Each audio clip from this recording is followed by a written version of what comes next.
Hello viewers, welcome to কুহু learning platform. আগামী SSC group C ও group D পরীক্ষাকে লক্ষ্য রেখে আমি শুরু করতে চললাম subject wise rapid fire mock টেস্টের সিরিজ। আজকে মূলত আমরা ফোকাস করব হিস্ট্রির উপর। আজকে তাহলে আমরা শুরু করছি হিস্ট্রি থেকে মক টেস্টের ক্লাস 1। প্রত্যেককেই আগে নিজে থেকে কোশ্চেনের অ্যান্সারগুলি করো এবং কার কত স্কোর হচ্ছে অবশ্যই কমেন্ট সেকশনে জানাও। চলো তাহলে আমি কথা না বাড়িয়ে শুরু করে দিলাম আজকের ক্লাস। কোশ্চেন নম্বর 1, 1 নম্বর কোশ্চেনের স্যার কী বলা হয়েছে? সিন্ধু সভ্যতায় আদিবাসীদের প্রধান জীবিকা কী ছিল? মাছ চাষ, কৃষিকাজ, পশুপালন, উদ্যানবিদ্যা। উত্তর কী হবে স্যার? উত্তর হবে কৃষিকাজ। সিন্ধু সভ্যতা আদিবাসীদের প্রধান জীবিকা কী স্যার? কৃষিকাজ। এরপর আমরা চলে যাব কোশ্চেন নম্বর 2। দ্বিতীয় কোশ্চেনে কী বলা হয়েছে? সিন্ধু সভ্যতার উত্তরতম স্থান কোনটি? মান্ডা, দৈমাবাদ, আলমগীরপুর, সুত, কাচেন্দার। উত্তর কী হবে স্যার? উত্তর হবে মান্ডা। সিন্ধু সভ্যতার উত্তরতম স্থান কোনটা ছিল? মান্ডা। আর দক্ষিণতম স্থান বললে দৈমাবাদ, পূর্বতম স্থান আলমগীরপুর এবং সুত কাজেন্দার হলো পশ্চিমতম স্থান। কেমন? এরপর আমরা চলে গেলাম কোশ্চেন নম্বর 3। 3 নম্বর কোশ্চেনে কী আছে? হরপ্পা সভ্যতা কে আবিষ্কার করেন? Rakhaldas Bandyopadhyay, Dayaram Sahni, Alexander Cunningham, S R. Rao. উত্তর কী হবে স্যার? উত্তর হবে দয়ারাম সাহানি। হরপ্পা সভ্যতার আবিষ্কারককে দয়ারাম সাহানি। আর মহেঞ্জোদারো আবিষ্কার করেন স্যার রাখালদাস বন্দ্যোপাধ্যায় এবং আর্কিওলজিক্যাল সার্ভে অফ ইন্ডিয়া এর প্রধান অধিকর্তা ছিলেন আলেকজান্ডার কানিংহাম। লোথাল আবিষ্কার করেন এস.আর. রাও। কেমন? এরপরে আমি চলে গেলাম কোশ্চেন নম্বর 4। 4 নম্বরে কী বলা হয়েছে? হরপ্পা সভ্যতা কোন নদীর তীরে অবস্থিত? সিন্ধু, ইরাবতী, শতদ্রু, সবরমতী। উত্তর কী হবে স্যার? হরপ্পা সভ্যতা কোন নদীর তীরে অবস্থিত? ইরাবতী নদীর তীরে অবস্থিত হরপ্পা সভ্যতা। এরপরে কোশ্চেন নম্বর 5। 5 নম্বর কোশ্চেনে কী বলা হয়েছে? লোথাল কি? স্নানাগার, বন্দর, ধর্মীয় স্থান, দুর্গ। উত্তর কী হবে স্যার? লোথাল একটা কী ছিল? বন্দর। কেমন? এরপরে কোশ্চেন নম্বর 6। 6 নম্বর কোশ্চেনে কী আছে? সিন্ধু সভ্যতার আদিবাসীদের কাছে জানা ছিল না। কি জানা ছিল না? তামার ব্যবহার, লোহার ব্যবহার, পশুপালন, কৃষিকাজ। কোনটা জানা ছিল না? উত্তর হবে অপশান 2, লোহার ব্যবহার জানা ছিল না। এরপরে কোশ্চেন নম্বর, আচ্ছা, কিছু ইনফরমেশন দেওয়া আছে যে সিন্ধু সভ্যতার আদিবাসীদের কাছে কোনটার ব্যবহার অজানা ছিল? লোহার ব্যবহার জানা ছিল না, ঘোড়ার ব্যবহার ও আখ চাষ এটা সিন্ধু সভ্যতা আদিবাসীদের কাছে ছিল অজানা, যদিও সুরকোটদা নামক স্থানে ঘোড়ার অস্তিত্ব পাওয়া গিয়েছিল। Question number 7। কী বলা হয়েছে? নিচের কোন স্থানে পয়ং প্রণালী ছিল না? আমরা জানি সিন্ধু সভ্যতা পয়ং প্রণালীর জন্য খুব বিখ্যাত, কিন্তু কোন স্থানে পয়ং প্রণালী ছিল না? অপশান কী আছে স্যার? হরপ্পা, মহেঞ্জোদারো, বনওয়ালি, চানাহুদরো। উত্তর কী হবে স্যার? উত্তর হবে বনওয়ালিতে কোনো পয়ং প্রণালী ব্যবস্থা ছিল না। এখান থেকে আরেকটা ইম্পর্টেন্ট কোশ্চেন হতে পারে, সেটা হলো কোথায় দুর্গ পাওয়া যায়নি? সিন্ধু সভ্যতার কোন স্থানে দুর্গ পাওয়া যায়নি? সেটা হলো চানাহুদরোতে কোনো দুর্গ বা কিটাডেল পাওয়া যায়নি। এরপরে কোশ্চেন নম্বর 8। আর্যদের প্রধান দেবতা কে? আর্যদের প্রধান দেবতা কে ছিল? ইন্দ্র, অগ্নি, সোম, বরুণ। আর্যদের প্রধান দেবতা কে ছিল? উত্তর কী হবে স্যার? উত্তর হবে ইন্দ্র, অপশান এ। আর্যদের প্রধান দেবতা হলো ইন্দ্র। এরপরে আমি চলে গেলাম কোশ্চেন নম্বর 9। 9 নম্বর কোশ্চেনে কী বলা হয়েছে? নিচের কোনটি প্রাচীনতম বেদ? ঋগ্বেদ, সামবেদ, যজুর্বেদ, অথর্ববেদ। উত্তর কী হবে স্যার? উত্তর হবে ঋগ্বেদ হলো সবচেয়ে প্রাচীনতম বেদ। Question number 10। 10 নম্বর কোশ্চেনে কী বলা হয়েছে?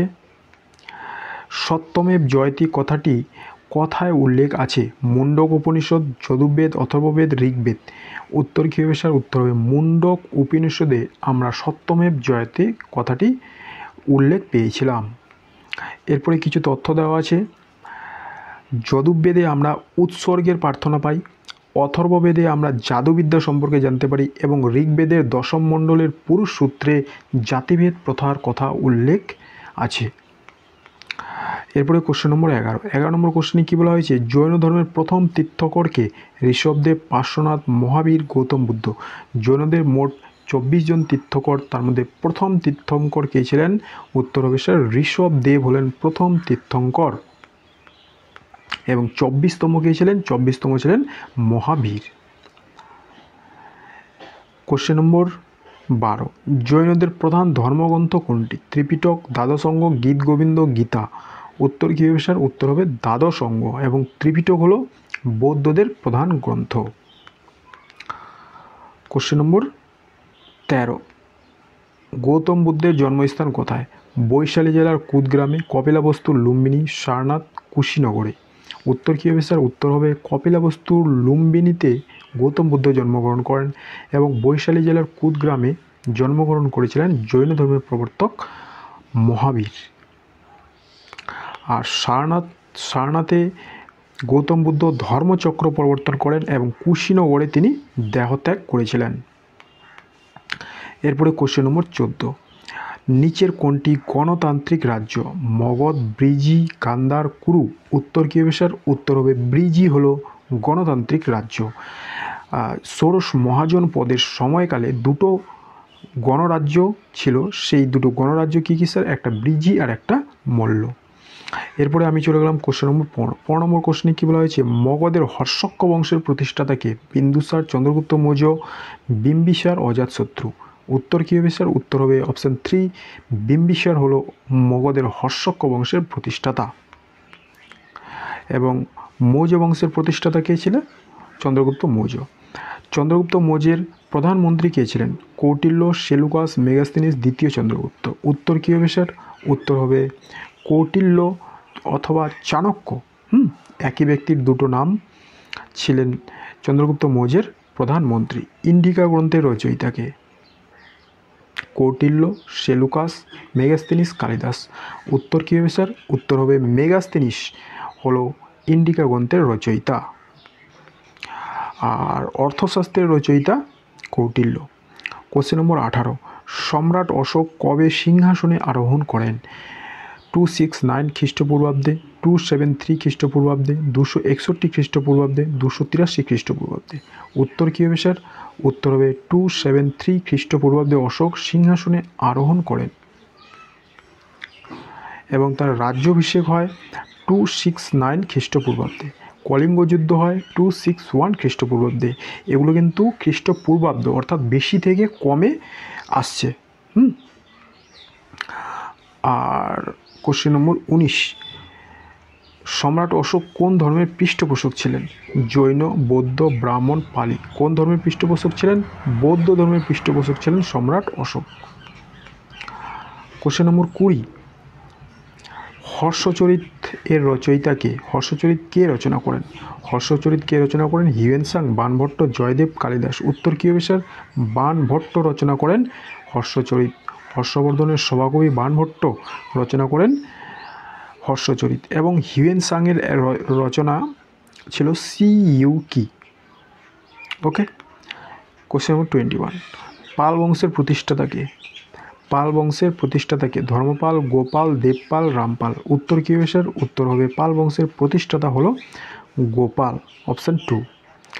এরপরে কোশ্চেন নম্বর 22, 22 নম্বর কোশ্চেনে কী বলা হয়েছে? বিক্রমশিলা মহাবিহার কে নির্মাণ করেন? ধর্মপাল, গোপাল, দেবপাল, রামপাল। উত্তর কী হবে স্যার? বিক্রমশিলা মহাবিহার কে নির্মাণ করেছিলেন? উত্তর হবে ধর্মপাল নির্মাণ করেন বিক্রমশিলা মহাবিহার। এরপরে আমরা চলে যাব কোশ্চেন নম্বর 23, সেন বংশের প্রতিষ্ঠাতাকে? সামন্ত সেন, বিজয় সেন, বল্লাল সেন, লক্ষণ সেন। সেন বংশের প্রতিষ্ঠাতাকে? উত্তর হবে কি স্যার? সামন্ত সেন হলো সেন বংশের প্রতিষ্ঠাতা। এরপরে আমরা চলে গেলাম কোশ্চেন নম্বর 24, কৌলিন্য প্রথা কে চালু করেন? সামন্ত সেন, বল্লাল সেন, লক্ষণ সেন, হেমন্ত সেন। কৌলিন্য প্রথা কে চালু করেন স্যার? উত্তর হবে অপশান 2, বল্লাল সেন চালু করেন কৌলিন্য প্রথা। কোশ্চেন নম্বর 25, আলেকজান্ডারের ঘোড়ার নাম কী ছিল? চেতক, বুসিফেলাস, নিয়ারকুয়াস, অম্বি। আলেকজান্ডারের ঘোড়ার নাম কি? আলেকজান্ডারের ঘোড়ার নাম ছিল বুসিফেলাস। এবং চেতক কার ঘোড়ার নাম? এটা অবশ্যই তোমরা কমেন্ট সেকশনে জানাবে। কোশ্চেন নম্বর 26, শকাব্দ কবে প্রচলিত হয়? 68 খ্রিস্টাব্দ, 78 খ্রিস্টাব্দ, 88 খ্রিস্টাব্দ, 98 খ্রিস্টাব্দ। উত্তর কী হবে স্যার? 78 খ্রিস্টাব্দ, যখন কুষাণ সাম্রাজ্যের সর্বশ্রেষ্ঠ রাজা কনিষ্ক সিংহাসনে আরোহণ করেছিলেন, সেই সময় থেকেই শকাব্দ চালু করা হয়। এরপরে আমরা চলে গেলাম কোশ্চেন নম্বর 27। চতুর্থ বৌদ্ধ সম্মেলন কোথায় অনুষ্ঠিত হয়? রাজগৃহ, বৈশালী, পাটলিপুত্র, কাশ্মীর। উত্তর কী হবে স্যার? উত্তর হবে চতুর্থ বৌদ্ধ সম্মেলন অনুষ্ঠিত হয় কাশ্মীরে। প্রথম বৌদ্ধ সম্মেলন অনুষ্ঠিত হয় রাজগৃহ, দ্বিতীয় বৈশালী, তৃতীয় পাটলিপুত্র এবং চতুর্থ হয় কাশ্মীরে কনিষ্কের আমলে। এরপর কোশ্চেন নম্বর 28। গুপ্ত সাম্রাজ্যের প্রতিষ্ঠাতাকে? প্রথম চন্দ্রগুপ্ত, চন্দ্রগুপ্ত মৌর্য, শ্রীগুপ্ত, দ্বিতীয় চন্দ্রগুপ্ত। উত্তর কী হবে স্যার? উত্তর হবে শ্রীগুপ্ত হলো গুপ্ত সাম্রাজ্যের প্রতিষ্ঠাতা। এরপরে কোশ্চেন নম্বর 29। এলাহাবাদ প্রশস্তি কার রচনা? হরিসেন, বাণভট্ট, রবিকৃতি, কালিদাস। এলাহাবাদ প্রশস্তি কে রচনা করেন? এলাহাবাদ প্রশস্তি রচনা করেছিলেন সমুদ্রগুপ্তের সভাকবি হরিসেন।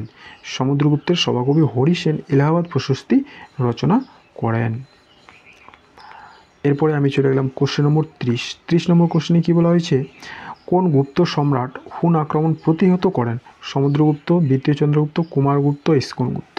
উত্তর কী হবে স্যার? উত্তর হবে স্কন্দগুপ্ত হুন আক্রমণ প্রতিহত করেছিলেন, এই জন্য তাকে ভারতের রক্ষাকর্তা বলা হয়। Question number 31। আইহোল প্রস্তুতি কার রচনা? হরিসেন, বাণভট্ট, রবিকৃতি, কালিদাস। উত্তর কী হবে স্যার? উত্তর হবে রবিকৃতি। চালুক্যরাজ দ্বিতীয় পুলকেশীর সভাকবি ছিলেন রবিকৃতি, তিনি আইহোল প্রস্তুতি রচনা করেন। 32। তরাইনের দ্বিতীয় যুদ্ধ কবে হয়?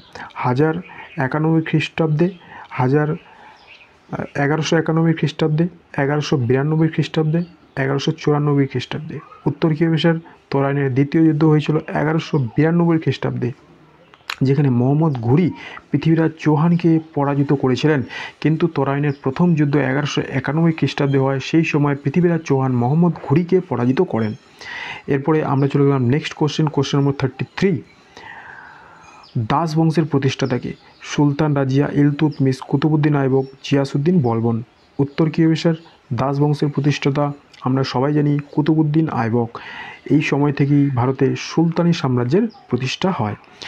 কুতুবউদ্দিন আইবক 1206 খ্রিস্টাব্দে দাস বংশ অর্থাৎ সুলতানি সাম্রাজ্যের সূচনা করেন ভারতবর্ষে। সিজদা ও পাইপস নামক প্রথা চালু করেন কে? সুলতান রাজিয়া, ইলতুৎমিশ, কুতুবউদ্দিন আইবক, জিয়াসউদ্দিন বলবন। উত্তর কী হবে স্যার?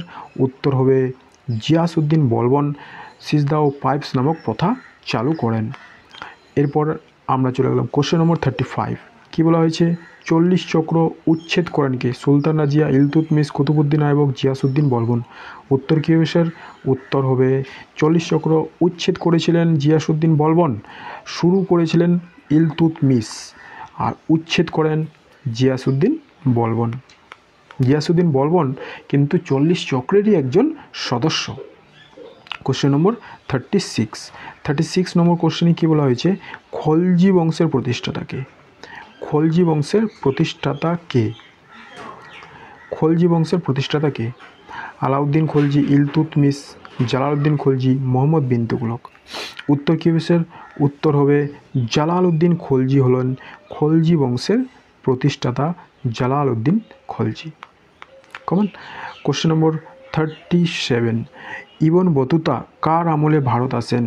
ইভেন এই কোশ্চেনটি কিন্তু কাল যে এসআই পরীক্ষা হয়েছে সেই এসআই পরীক্ষায় এসেছে।